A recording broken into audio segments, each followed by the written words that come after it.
अब इसके अंदर हमने क्या क्या चीज़ें पढ़नी है, कोई भी विटामिन है, सबसे पहले उसका कोई सिनोनिम से मुराद होता है कि सिंपल सिर्फ इसी नेम से नहीं हो सकता है, वो किसी और नाम से भी जाना पहचाना जाता हो, ठीक है। दूसरी चीज़ हमने उसकी थोड़ी सी केमिस्ट्री देखनी है, केमिस्ट्री इन सेंस उसके स्ट्रक्चर के बारे में बात करनी है। फिर उसके सोर्सेज, जो सबसे ज़्यादा हमारे मेन टॉपिक होता है कि आपके पास कोई भी विटामिन है उसका क्या सोर्स है, आप किस सोर्स से उसको हासिल कर सकते हैं। फिर उसके बाद आपने उसकी क्या बात पढ़नी है, उसकी यूजेस, क्या वो किस लिए हमारी बॉडी के लिए ज़रूरी है। फिर अगर उसकी आप हाई डोज कर देते हैं किसी भी वजह से, डाइटरी पॉइंट ऑफ व्यू से, कि आपने उसको डेली इनटेक आपकी थोड़ी ज़्यादा हो जाती है, तो वो क्या है, उसको आप इस तरीके से कवर अप करते हैं, ठीक हो गया। अब सबसे पहले विटामिन ए अगर हम देखते हैं तो विटामिन ए जो है उसको दूसरा इसका नाम सिनोनिम है रेटिनॉल। क्या नेम है जी? रेटिनॉल, ठीक है, रेटिनॉल के नाम से भी है। केमिस्ट्री की अगर हम बात करते हैं तो विटामिन ए जो है वो दो फॉर्म में पाया जाता है, एक A1 में और एक A2। ये जो इस तरह की आपके पास केमिस्ट्री में ये मुख्तलिफ फॉर्म्स होती हैं, जैसे विटामिन डी की हम बात करेंगे वो 5 फॉर्म्स में। ये जो आपके पास मुख्तलिफ जो फॉर्म्स हैं वो असल में उनकी स्ट्रक्चर की बेस के ऊपर होती है। स्ट्रक्चर के अंदर किसी OH ग्रुप की थोड़ा सा डिफरेंस होता है, जिस बेस के ऊपर हम क्या कह रहे होते हैं कि ये आपके पास दो फॉर्म्स में, ठीक है। अब अगर बहुत इंपॉर्टेंट चीज़ है जो इसका क्या है, सोर्स है। अब हमारे पास दो सोर्सेज मेनली होते हैं, एक एनिमल सोर्स होता है और दूसरा क्या होता है, प्लांट सोर्स। कुछ में आपके पास माइक्रो ऑर्गेनिजम्स वाला भी सोर्स मौजूद होता है, लेकिन ज़्यादातर आपके पास एनिमल और प्लांट है। एनिमल में अगर आप देखेंगे तो ये आपके पास फिश लीवर ऑयल है। फिश लीवर ऑयल जो आपके मशहूर व मारूफ है, ब्लड प्रेशर वगैरह को भी डाउन करता है, फिश लीवर ऑयल, ठीक है। इसके अलावा बटर और एग यॉक्स, ये तीन इसके मेजर सोर्सेज हैं एनिमल से। फिर इसका जो सबसे ज़्यादा है प्लांट से सोर्स, वो है कैरोटीन। वो क्या है जी? कैरोटीन, जो किससे आपको हासिल होता है जी? कैरेट से। कैरोटीन कैरेट से, ठीक है। ये तो मेजर सोर्स हो गया प्लांट से, लेकिन इसके अलावा टोमेटोज, मतलब जो है पोटैटो है, टोमेटो है, इन सब से भी ये आपकी जो विटामिन ए है वो हासिल हो सकता है। अब अगली चीज़ आ जाती है इसके फिजियोलॉजिकल फंक्शन।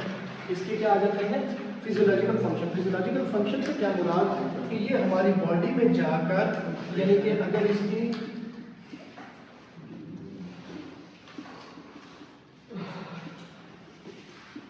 फिजियोलॉजिकल फंक्शन क्या है कि इसने कौन कौन सी जगहों पर जाकर अपना कोई इफेक्ट शो करना है। तो विटामिन ए को हमेशा आपने याद रखना है आई से। किससे याद रखना है? आई से। कि आपके पास विटामिन ए का फिजियोलॉजिकल फंक्शन क्या है कि इसने कौन कौन सी जगहों पर जाकर अपना कोई इफेक्ट शो करना है। तो विटामिन ए को हमेशा आपने याद रखना है आई से। किससे याद रखना है? आई से। कि आपके पास विटामिन ए का बहुत बेहतर फंक्शन आपके पास किस में है? आइज के ऊपर। आइज की जो आपके पास विजुअल प्रोसेस है, विजुअल एक्टिविटी है, उसमें कैरोटीन वो जो है उसको ये फ्लरिश करता है, और उसकी वजह से आपकी आई की क्या होती है जी, डार्क और लाइट विजन में जो आप डिस्टिंग्विश करते हैं दिन में और रात में। तो अगर इसकी कमी हो जाती है, ये फिजियोलॉजिकल फंक्शन हो जाएगा। और फिर अगली चीज़ आ जाएगी इसकी डेफिशिएंसी। जो जो इसके फंक्शन है, तो जब इसकी डेफिशिएंसी होगी तो उसी के ऑपोजिट उसके डेफिशिएंसी वाली डिजीजेज आती जाएंगी।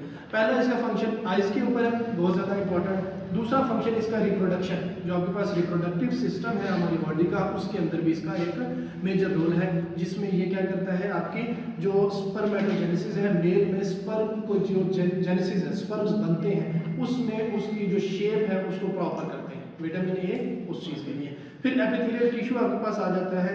एपिथेलियल टिश्यू क्या है, आपकी ये जो स्किन के ऊपर वाली टिश्यू है, इसको भी फ्लरिश करता है। इसीलिए आपने नोट किया होगा कि जो भी आपके पास हेयर, स्किन और नेल की प्रोडक्ट होती है उसके अंदर विटामिन ए ज़रूर मौजूद होता है। वैसे आगे हम और भी विटामिन पढ़ेंगे, मिनरल्स पढ़ेंगे, जो कि हेयर, स्किन और नेल के लिए बहुत ज़्यादा इंपॉर्टेंट है। फिर बोन्स और टीथ में, बोन्स और टीथ में ये नॉर्मल ग्रोथ और डेवलपमेंट के लिए भी इंपॉर्टेंट है, नो डाउट। इसके अलावा कुछ और विटामिन ज़्यादा इंपॉर्टेंट है, लेकिन इसका भी अपना एक फंक्शन मौजूद है। फिर इसके अलावा आपके पास जो विटामिन ए है वो प्रिवेंटिव फंक्शन करते हैं। प्रिवेंटिव फंक्शन से मुराद है कि आपका जो इम्यून सिस्टम है उसको हेल्दी रखता है। जब इम्यून सिस्टम हेल्दी रहेगा तो उससे क्या होगा कि आपकी जो इन्फेक्शन है उसको क्या करेगा, प्रिवेंट करेगा।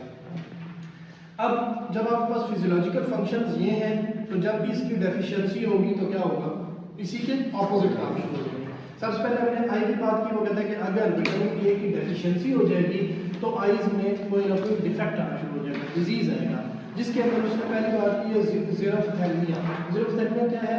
Medical condition which the eye fails to produce tears. आपकी जो आँख है उसको आपने नोट किया होगा कि वो नेचुरली हल्की सी वेट रहती है, मतलब ड्राई नहीं हो रही होगी, हल्की सी वेट रहती है। वो जो आर्टिफिशियल ये नेचुरली वेट रहती है उसकी वजह ये होती है कि वो क्या है, उसके अंदर आर्टिफिशियल टीयर्स मौजूद होते हैं, ठीक है। और अगर विटामिन ए की डेफिशिएंसी होगी तो वो टीयर्स मौजूद। अच्छा, अब इसके बाद अगर हम देखते हैं विटामिन ए की डेफिशिएंसी की वजह से आई के ऊपर ये इफेक्ट आ गया, फिर आपके पास नाइट ब्लाइंडनेस। कलर ब्लाइंडनेस भी एक डिजीज है, लेकिन वो विटामिन ए की डेफिशिएंसी में वो इसी के अंदर बता देता हूँ आपको। आपकी नाइट ब्लाइंडनेस, कलर ब्लाइंडनेस भी एक डिजीज है, लेकिन वो विटामिन ए की डेफिशिएंसी में वो इसी के अंदर बता देता हूँ आपको। आपकी नाइट ब्लाइंडनेस, कुछ लोगों को क्या इशू होता है कि उनको दिन के वक्त तो क्लियर नजर आता है, लेकिन नाइट डार्क में उनको डिस्टिंग्विश नहीं कर पाते, वो भी विटामिन ए की डेफिशिएंसी से है। जो मैंने अभी बात की कलर ब्लाइंडनेस भी आई का डिफेक्ट है, लेकिन वो विटामिन ए की डेफिशिएंसी से नहीं है, बल्कि वो जेनेटिक है, ठीक है। उनके अंदर उनको रेड ग्रीन और ब्लू, ये जो तीन कलर्स हैं, ये तीनों कलर्स उनको क्या नजर आते हैं? सेम नजर आते हैं, ठीक है। तो इसीलिए वो डिस्टिंग्विश नहीं कर सकते। तो ये कोई इतना बड़ा डिफेक्ट नहीं है, क्योंकि उसके अंदर से कुछ जो जॉब्स हैं वो नहीं कर सकते, बाकी वो ज़िंदगी अपनी बेहतरीन गुजार सकते हैं, ठीक है। हाँ, फीमेल को हो जाए तो उनको थोड़ा इशू है, क्योंकि उनको कलर में रेड और फिर वो जो कपड़े हैं उसमें कोई खास डिफरेंस नज़र नहीं आएगा। हाँ, उनके पॉइंट ऑफ व्यू से थोड़ा सा इशू है, बाकी कोई इतना वो नहीं है। और क्योंकि वो जेनेटिक है, तो जेनेटिक का आपको पता है कि वो ठीक तो हो सकता है, लेकिन वो इतना लेंथी प्रोसेस है, तो उसकी इसमें आके फिर आपके पास स्किन के हवाले से है कि अगर आपके पास विटामिन ए की डेफिशिएंसी होगी तो स्किन आपकी क्या हो जाएगी? स्केली सी हो जाएगी, स्केली, केराटिनाइज्ड। आपकी जो स्किन की ये एक हेल्दी ये चीज़ होती है, क्योंकि ये हेल्दी सी ये चीज़ नहीं रहेगी। वैसे विटामिन ए के साथ साथ विटामिन ई का भी इसमें बहुत ज़्यादा रोल है, ठीक हो गया। अगर नेक्स्ट वो कहते हैं कि जी टॉक्सिसिटी, लास्ट आपके पास क्या टॉपिक होता है? फिजियोलॉजिकल फंक्शन है, डेफिशिएंसी है, और लास्ट में क्या आ जाता है? टॉक्सिसिटी आ जाता है, ठीक है। आपके क्या है जी? फिजियोलॉजिकल फंक्शन है, डेफिशिएंसी है, और लास्ट में क्या आता है? टॉक्सिसिटी। टॉक्सिसिटी इन सेंस है कि अगर आप इसकी जो इनटेक है वो ज़्यादा कर लेते हैं, मतलब कि एक ख़ास हद से ज़्यादा आप इसकी टॉक्सिसिटी कर लेते हैं, तो एक्यूट है, हेडेक है, नोजिया है, वॉमिटिंग है। क्रोनिक में आ जाएगा कि आपके पास क्रैकिंग ऑफ लिप्स आ जाएगा। क्रैकिंग ऑफ लिप्स में मुराद है कि पेन हो जाएगी, वही आपकी स्किन से रिलेटेड चीज़ें हैं। फिर आपकी हेयर, स्किन और नेल तीनों भी इंपॉर्टेंट है, तो हेयर लॉस का भी होना इसकी, अगर आप इसकी एक खास अमाउंट से ज़्यादा अमाउंट लेते हैं तो इसका जो साइड इफेक्ट है वो हेयर लॉस होता है, ठीक हो गया। ये आपकी ऑल अबाउट विटामिन और विटामिन ए के हवाले से था। नेक्स्ट लेक्चर के अंदर हम विटामिन डी के हवाले से आपके साथ डिटेल ओवरव्यू शेयर करेंगे। Thank you sir.